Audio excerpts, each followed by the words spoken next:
I've been using UCO Stormproof matches for over 3 years now, and in my opinion there's no better matches available on the market.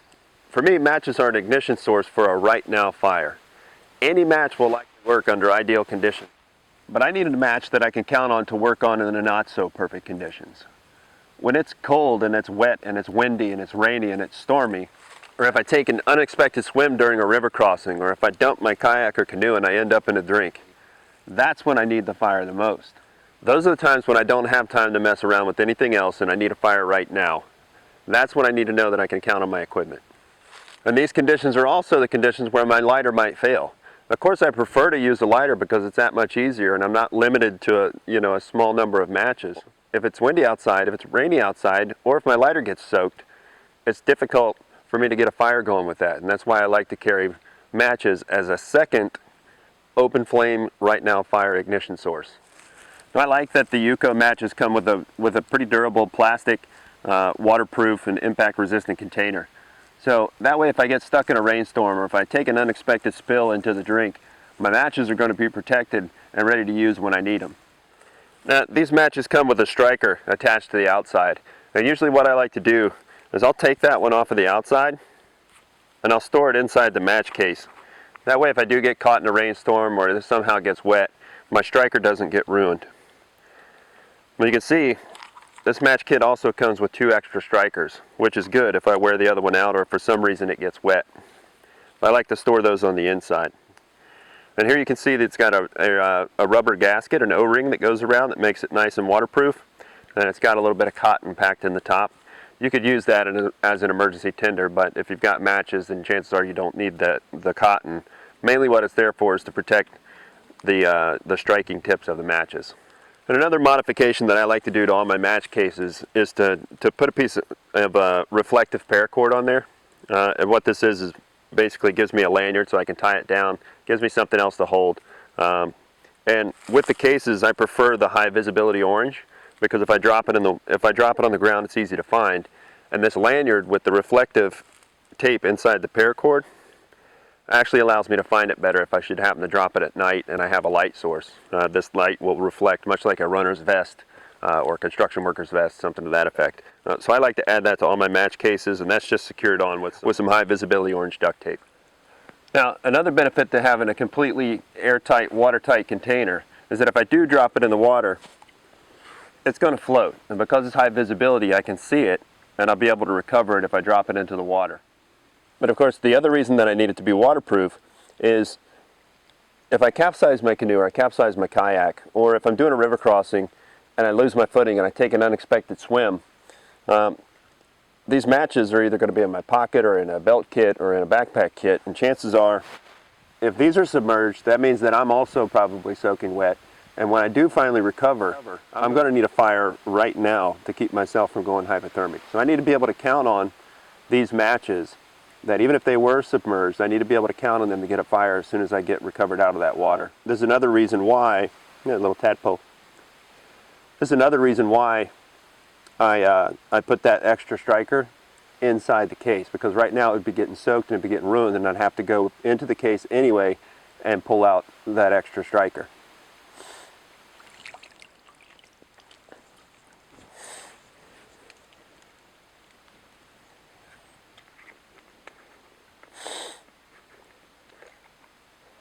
I'll take the lid off, grab that striker back out,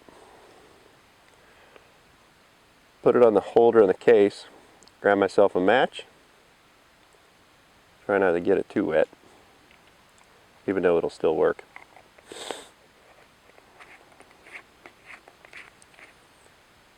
Close the lid on the case. You don't want to accidentally light the everything on fire. And then I'll strike the match. You can see that's going to flame up. And what I like about these matches also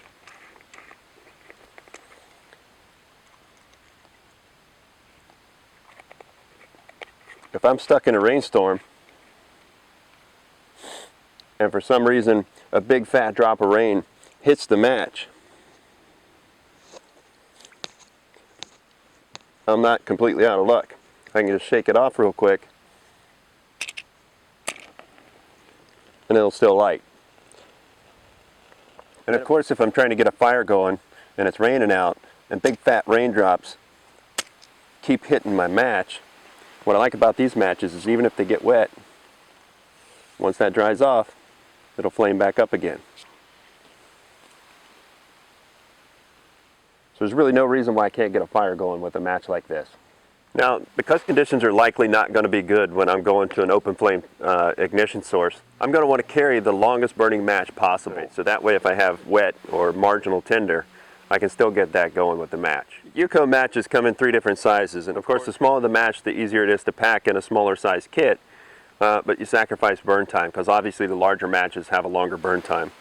You've got UCO survival matches, which are great for smaller kits. You've got the UCO Stormproof match, which is pretty much the one that I carry most of the time. This is the one that I would have in, say, a backpack kit. And then the UCO Titan Stormproof matches. But these are something that are a little bit larger, so they might not be something that's practical for a backpack kit, even though it will fit in there. This is something I would normally carry in like a vehicle or a boat. So they all share the same properties, but of course they're different sizes, so the burn time is going to be increased as the size goes up. These are the UCO survival matches, and they come in a waterproof case.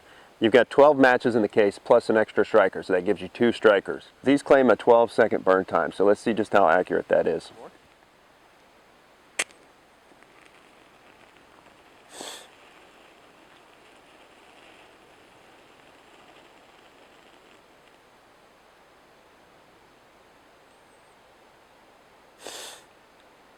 And that was about 12 seconds. So I would say that 12 seconds is a pretty fair estimate for an average burn time for these survival matches. This is the UCO Stormproof match kit. This case comes with 25 matches and it's got 3 strikers total. So you've got the one on the outside and the 2 extra that are on the inside. And this match case is actually capable of carrying, it says it's capable of carrying up to 40 matches. So I did a little experiment with that. And with this match case, I was able to take, the 25 that come in there, I was able to put half of the matches upside down and the other half right side up, and I was able to get 38 matches plus the extra 2 strikers in here. So that's actually pretty accurate. I suppose if you took out the 2 extra strikers, you could put 40 matches in this case, but I would rather be 2 matches shy and have 2 extra strikers. But you can put a lot in here, and these claim about a 15-second burn time. So let's see how close that is. Just got to time it.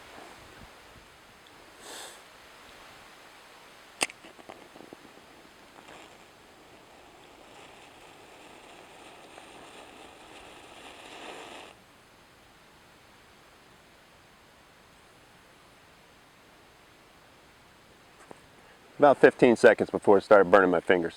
So I would say 15 seconds is a good average for these matches. The Titan Stormproof match kit comes with 12 matches and it's got 3 total strikers. So you've got the one on the outside and then of course 2 extras on the inside. All right, so 25 seconds of burn time. Let's see what we've got.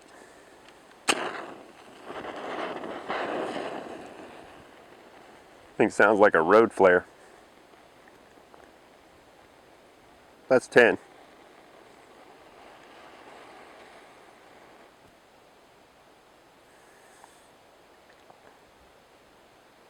$20. And that wood just started burning, so it's going to go. Oh, went out right at 25.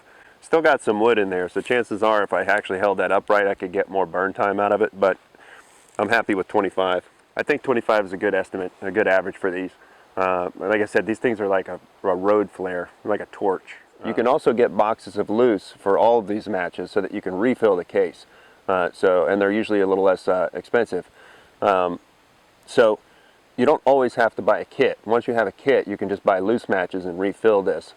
Every review should include some sort of practical application. What do I actually need this to do in a survival situation? So basically what this is taking that burn time and equating it to a practical application for survival. Like that, I'm going to take each tinder bundle, dunk it in the water, I'll shake it off real quick, set it up, strike a match, and the goal is to be able to have, that 12-second burn time, that 15-second burn time, and that 25-second burn time equate to an actual, grass bundle catching on fire that would then dry out the rest of my kindling and my fuel and give me a good sustainable fire so that I can prevent hypothermia. So I'll start with the survival matches. I'm going to take that tinder bundle, dunk it in the water. This is just to simulate a day of rain. Hold it under for about 5 seconds. Give it a couple shakes.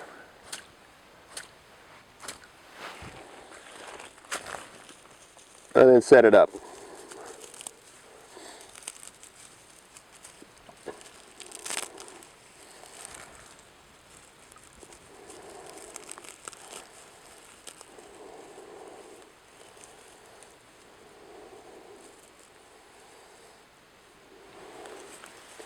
Move some of this nonsense out of here.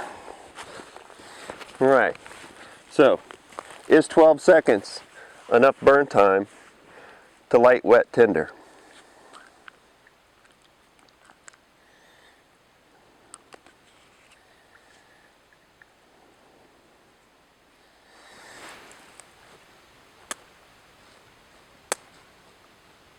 A new striker.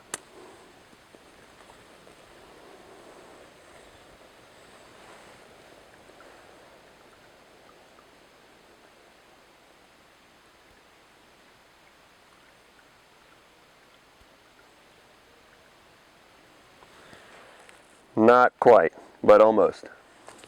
So we'll try it with the 15-second burn time Stormproof matches.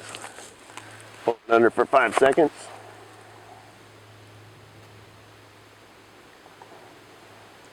Pull it out.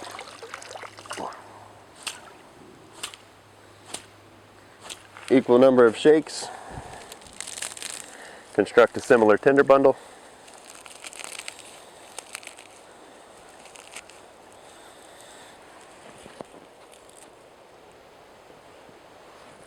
I'm going to dry off my hands a little.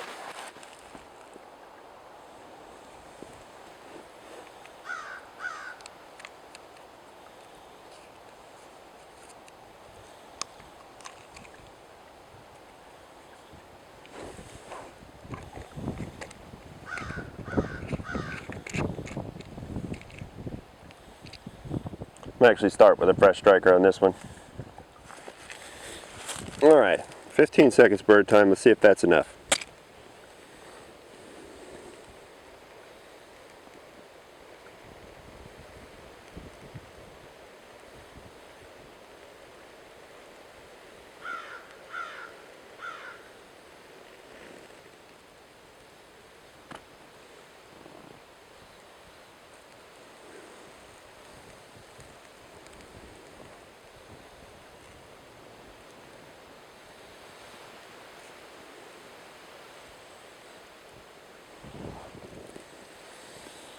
That actually took off nicely. So now that match held heat long enough to dry out that tinder bundle and actually catch it on fire. Now, move that. Now the heat from that portion that was initially lit is then drying out the surrounding tinder and allowing it to catch on fire. So long story short, 15 seconds is enough to light that wet tinder bundle. So it stands to reason that 25 seconds should also do it, but let's just make sure. Take another tinder bundle, hold it under water for 5 seconds.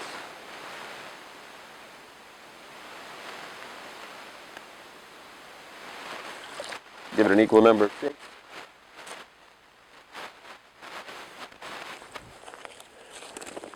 And construct a similar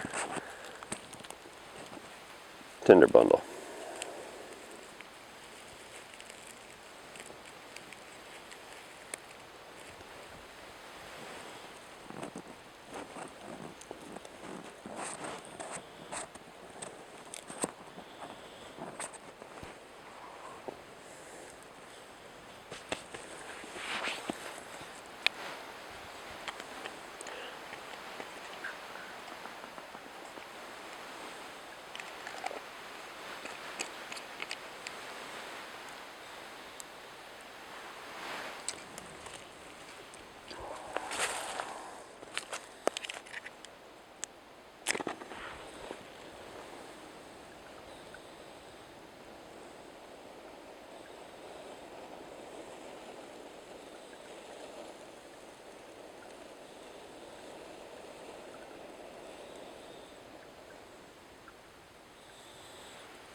Now that bundle's lit.